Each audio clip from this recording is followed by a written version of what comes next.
Bonjour à tous, mon nom est François Letarte et bienvenue sur ma chaîne JDR D30, une chaîne consacrée aux jeux de rôle sur table. Donc, vie de rôliste, Festival Draconis 2023, 13, 14, 15 octobre 2023 au Cégep du Vieux-Montréal à Montréal en présentiel et c'est gratuit. C'est de ça que je vais vous parler au moment où vous voyez cette vidéo-là. Les inscriptions sont en cours. Si j'y pense, je mets le lien en bas. Sinon, vous me le dites si j'ai oublié. Donc, voilà. Fait que vous pouvez vous inscrire au parti qu'il y a là. Écoutez, c'est vraiment sympathique. Écoute, c'est super le fun. Il y a vraiment beaucoup de choix de parties cette année. Vraiment, vraiment. Il y a le coin avec les marchands. Je veux dire, il y a la vente de garage. Puis c'est une occasion de voir plein de rôlistes. C'est comme le rassemblement de jeux de rôle au Québec. C'est là. Écoute, vous avez aucune raison de ne pas venir. Il y en a qui s'inventent des raisons. Écoute, j'en ai entendu des raisons bidons. Moi, j'habite en France, il faudrait que je traverse la Méditerranée. C'est quoi cet argument de marde-là? Viens-t'en pareil. Bon, OK. Mettons que ça vous bloque pareil. Oui, je peux comprendre. Mais au Québec, je comprends pas. OK? Trouvez-vous un trou. Allez-y, venez faire un tour. Sérieusement, il y a de toi. C'est vraiment une ambiance de convention de jeu de rôle. C'est vraiment cool. Moi, en tout cas, je suis toujours content d'y aller. Voilà, je l'ai dit. Mais là, je vais vous parler de mes parties à moi. Donc, c'est ça, je vais faire le tour en grosso modo. Le vendredi soir, 13 octobre, j'offre une partie de Star Wars avec le système de Fantasy Flight Game, avec les dés bizarres. C'est l'aventure qui est dans la boîte d'initiation, veut dire le réveil de la force. Donc, j'ai décidé d'essayer cette aventure-là, de présenter ça avec les prix tirés et tout qu'il y a dedans. Donc, du Star Wars. Si jamais vous participez à cette game-là, je vous conseille fortement d'installer, je pense que ça s'appelle RPG Dice Roller, une affaire de même. C'est une application sur le téléphone parce que les dés bizarres, je n'ai pas une tonne. J'ai ceux qu'il y avait dans la boîte, mais c'est pas suffisant. Quand tu comprends que tu as besoin de plein de dés de chaque couleur, là, ben écoute, avec le téléphone, je l'ai essayé, je claque, il calcule toutes tes affaires, tes succès, tes avantages, tes triomphes ou le contraire. Donc voilà, si jamais vous allez dans cette game-là, vous pouvez vous installer ça. Même si vous n'êtes pas dans cette game-là, vous pouvez aller voir ces dés-là, sont vraiment bizarres. Non, pas tant que ça, mais c'est une autre façon de voir le hasard dans le jeu de rôle. OK, ça c'est fait pour le vendredi soir. Le lendemain matin, un bloc jeunesse, l'incontournable Hero Kids va être présenté là, entre autres. Et aussi, j'ai décidé d'amener Sodalitas, que je peux accueillir 8 joueurs. Fait que dans le fond, c'est un format un peu plus de groupe, un peu plus de gang, si vous voulez faire l'expérience Sodalitas. Je l'ai ouvert pour les enfants aussi. Il y a moyen de rendre tout le monde heureux à travers Sodalitas. Fait que c'est ça. Fait que ça va être le lendemain matin, samedi le 14. Et là, dans l'après-midi, mon fils présente une partie de Tranchons et Tracons. C'est sa première expérience en convention. Il a fait un peu à la maison. C'est un rôliste de toute façon en tant que joueur d'expérience. Il fait ça depuis qu'il a 5 ans. Ça veut dire que ça fait longtemps. Il a 13 ans. Fait que ça fait 8 ans qu'il fait du jeu de rôle quand même. Fait qu'il sait un peu comment ça marche. Je vais être avec lui. Je me suis inscrit comme joueur entre guillemets, mais en fait, si jamais il y a de la demande, je suis prêt à céder ma place. Moi, je suis là surtout pour l'accompagner. Évidemment, c'est sa première expérience de convention avec Tranchons et Tracons. Si vous avez jamais essayé Tranchons et Tracons, ça vaut la peine d'essayer ça. C'est un jeu avec une dynamique intéressante. Moi, j'ai toujours trouvé que c'est un jeu dans lequel, quand tu joues à ça, tu as vraiment l'impression d'utiliser ton personnage à fond. Tu sais, ses capacités, ses atouts, tout ça.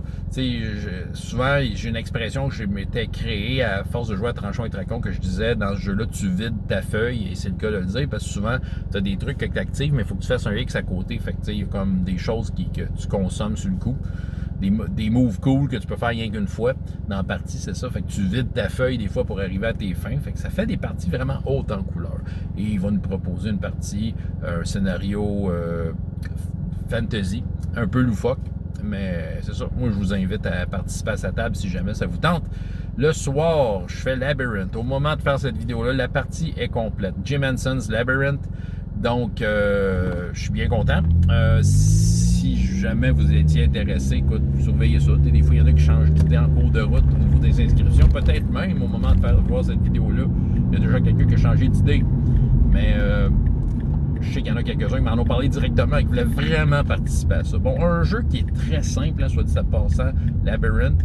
Je veux dire, ce qui rend ce jeu-là intéressant et unique, c'est vraiment la façon d'explorer le fameux labyrinthe et de se rendre au château du roi Gobelin pour aller récupérer ce qu'il nous a pris.